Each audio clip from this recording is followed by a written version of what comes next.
Hey guys, welcome back. I couldn't quite get that video in, this last example in that video because it was going to be too long.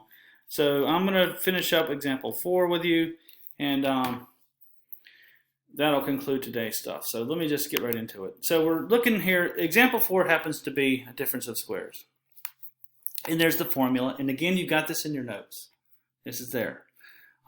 We're using the zero product property to solve quadratic equations.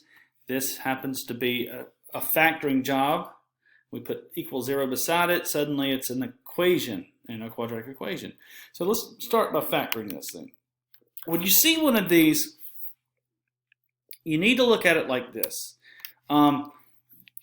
You're looking for perfect squares. Like 2 squared is 4, 3 squared is 9. So when you see the difference of those, you see something squared, subtract something squared from it, you think you've got a difference of squares. You do. Okay. This is easier. Some people find this a really nice, easy thing to spot, and some people don't. It depends on how familiar you are with square roots.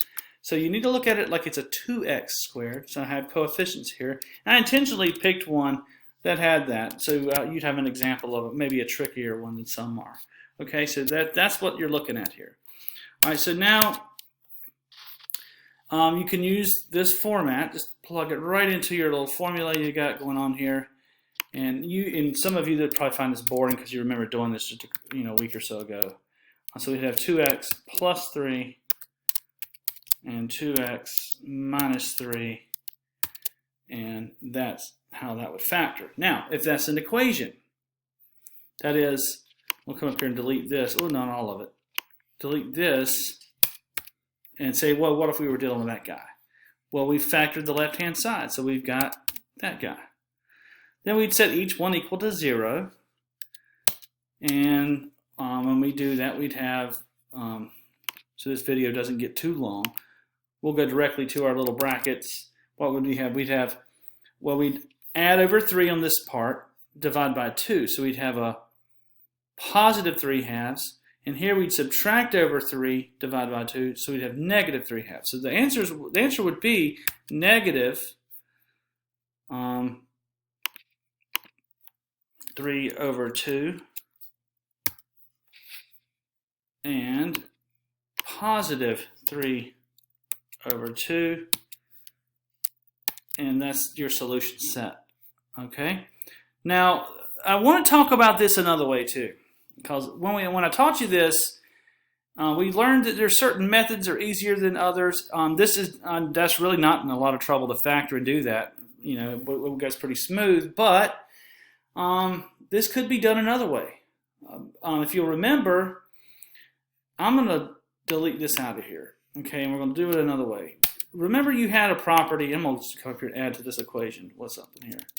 Remember you had a property that said if you have an expression squared, it doesn't have to just be a single variable, it turns out.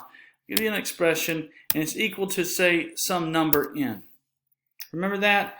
Then that solution to that equation was x equals, now this is the plus or minus notation that we learned that we want to try to get familiar with and comfortable with. Plus or minus the square root of whatever that number is. And again, that's in your notes. All right, so the idea here is to get this x by itself, or x squared, then use the square root property. And we got a perfect spot. We have a perfect candidate for doing that right here. So we're going to solve this one, and we already know what the solutions are. We better get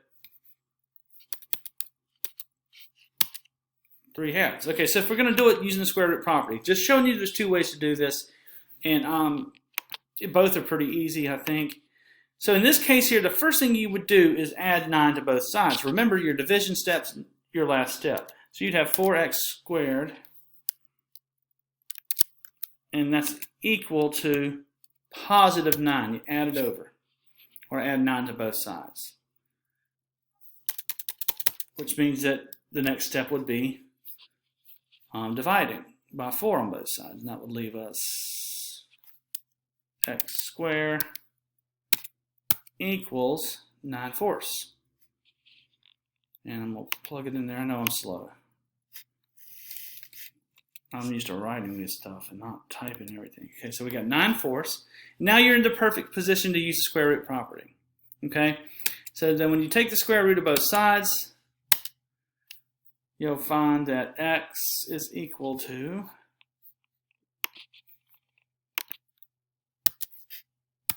and then we need our plus or minus. I'm sure y'all would have probably be done with this by now. And we need our square root. Now we need our fraction.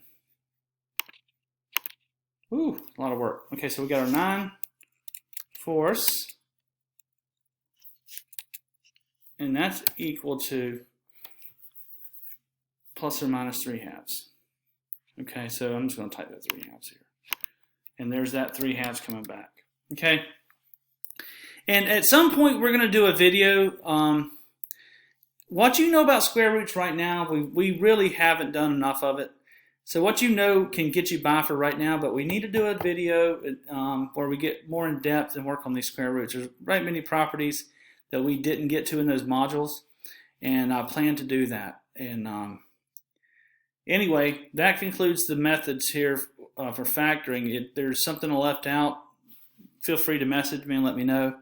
If you need clarification on anything, that's fine. Always email me. Any way you want to do it, message me through Canvas. And don't forget, we have the live video conferences at 1 to 1:30 Monday through Thursday. And you guys take care, be safe, and stay healthy. And that's all for me.